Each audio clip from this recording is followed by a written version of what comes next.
হাতে পায়ে জোর নাই, 3 বেলা তো খাওয়ান ঠিকই খাও, এখন একটু টিপতে কইছি, টিপার বেলায় একবারে মনে হইতাছে তুমি তুলার উপরে একবারে ইয়ে করতেছো না, ভালো করে টিপো। তোমার কি মনে হইতাছে আমি খুব আস্তে আস্তে টিপতাছি? আমার আঙ্গুলটি গাতে হয়ে যাইতাছে টিপতে টিপতে, তারপরেও তুমি যদি কও আস্তে আস্তে টিপতে কেমন হইব?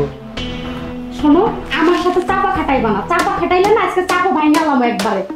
বউ আর একটু উপরে টিপি। ওই আমি কি বলছি, আমার ব্যথা উপরে, আমার ব্যথা নিচে, তুমি নিচে টিপো। শুধু বেশি কথা বল, সব সময় বেশি কথা বল। বউ আমার জানি কি মন চাইতাছে। কি মন চাইতাছে তোমার আবার এখন? তোমার একটু আদর করতে মন চাইতাছে। কি আমারে আদর করতে মন চাইতাছে? এই সামান্য একটা হাত পা টিপতে কইছি, এই টিপতে যায় তুমি কি করতেছ? নো তোমারে না আমার একটু আদর করতে ইচ্ছা করতেছে। এই রাত অনেক কিছু ঘুমাও, ঘুমাও কইতাছি। হ্যাঁ ঘুমাইতাছি। তো ঘুমাইবা না কি করবা? চুরি করতে যাবা? না ঘুমাও। হ্যাঁ ঘুমাও।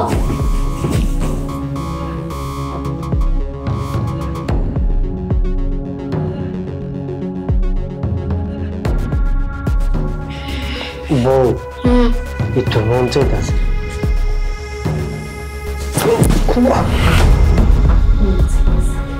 মনে রে কিছু নাতি রাখছে।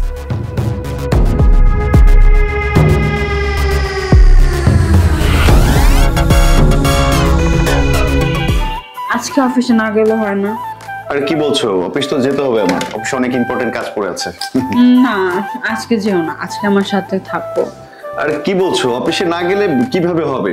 আর তুমি তো জানো যে আমার এই চাকরির উপর ডিপেন্ড করে আমার পরিবারটা। আমি যদি এখন অফিস কামাই দেই তাহলে আমার সংসার কি হবে বলতে পারো? আমি বুঝি না তুমি সব সময় এই সংসার নিয়ে পড়ে থাকো কেন?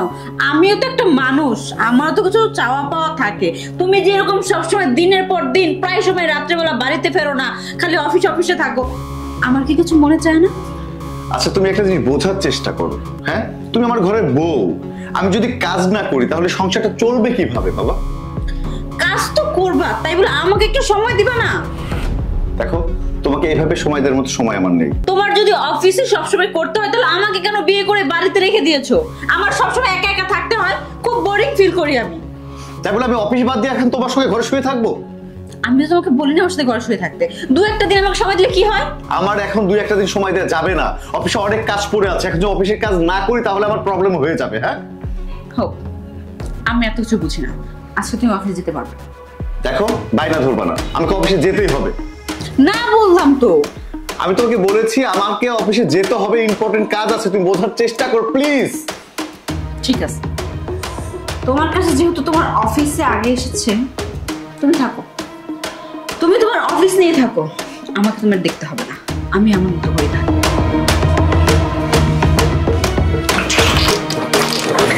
আরে কি করছো তুমি? তুমি তোমার অফিস নিয়ে থাকো, আমার খোঁজ নিতে হবে না। তাই বলে তুমি?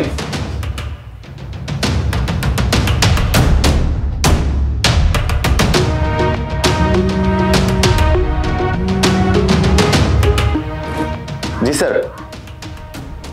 জি ওকে স্যার, ওকে।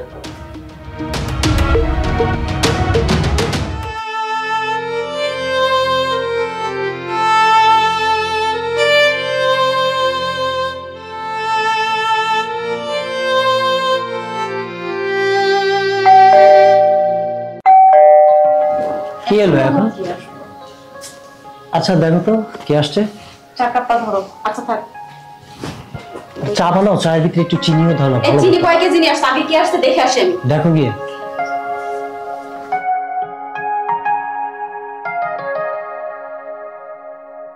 আয় বস।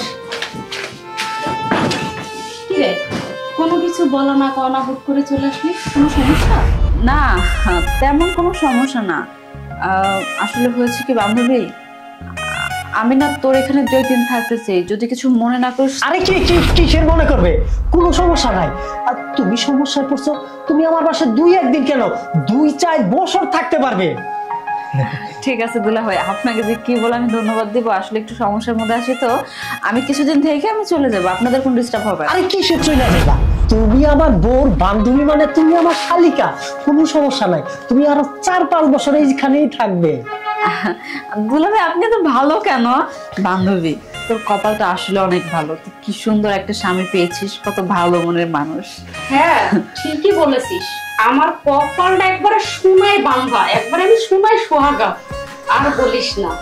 এভাবে বলছিস কেন, দুলা ভাই তো লজ্জা পাবে। আর একটু চা খাবে শোনা? ও তুমি আরো চা গিলবে? না তুমি খাও। আচ্ছা আমি একটু ফ্রেশ হতাম, তোদের ওয়াশরুমটা কোথায়? এই যে ওয়াশরুম, এদিক গিয়ে এই বাম সাইডে গেলে ওয়াশরুম, এই সুন্দর ওয়াশরুম। আচ্ছা ঠিক আছে, হ্যাঁ আমি আসি। হ্যাঁ আচ্ছা ঠিক আছে। কি ব্যাপার, তুমি না একটু বেশি বেশি করতেছো মনে হয়? শত হইলো তোমার বান্ধবী, তারে রেসপেক্ট করতে হইব না? তারে যদি আমি সম্মান না করি, সে থাকবে আমাদের বাসায় আর বলবে যে দুলাভাই খাচ্ছ। শোনো, সে তোমার বান্ধবী না, সে আমার বান্ধবী, বুঝছো? তাকে সেবা যত্ন ইয়ে করার দায়িত্ব আমার, তোমার না। তুমি একবারে কত কিছু করতেছো, আমার কিন্তু এগুলো পছন্দ না, তুমি জানো না? বেশি বেশি করে লাইছি। কি করতেছো? মনে হচ্ছে যে আমি তোমার বউ না, ওই তোমার বউ।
শালি লড়াচড়া করো না।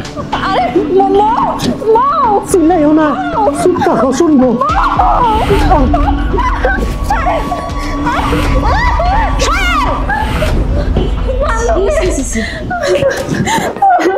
তুমি এত জঘন্য, এত খারাপ, তোমার মন মানসিকতা এতটা নোংরা, আমি জানতাম না।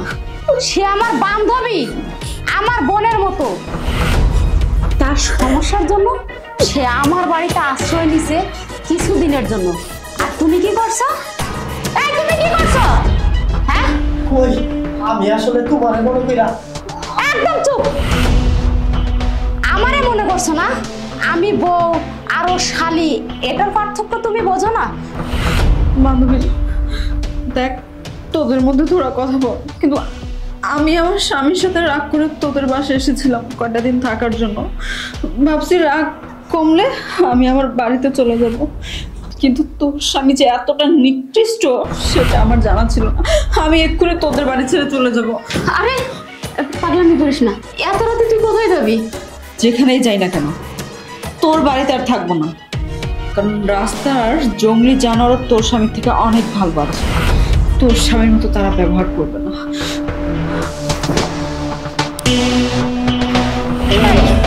কি নেই আমার মধ্যে যে কারণে তুমি আমার বান্ধবীর গায়ে হাত দিয়েছো? বলো। এখন কইতাছ কি নাই তোমার ভিতরে? যখনই আমার মন চায়, তখনই যখন ধরতে যাই, তখন কেউ আমার ভাল লাগতেছে না। আর এখন বান্ধবীরে ধরার পরে নিজের যৌবন জীবন লাগে উতলায়া পড়ছে। এখন কইতাছ কি নাই আমার ভিতরে? কি দিছো তুমি আমারে? যখনই তোমার কাছে যাই তখনই কো আমার শরীরটা খারাপ, ভাল লাগে না, মাথা ব্যথা, কোমর ব্যথা। এখন তোমার সব ব্যথা গেছে গা, বান্ধবীর কাছে যাওয়ার পরে না? দেখো সোহেল, আমি যা করছি ভুল করছি।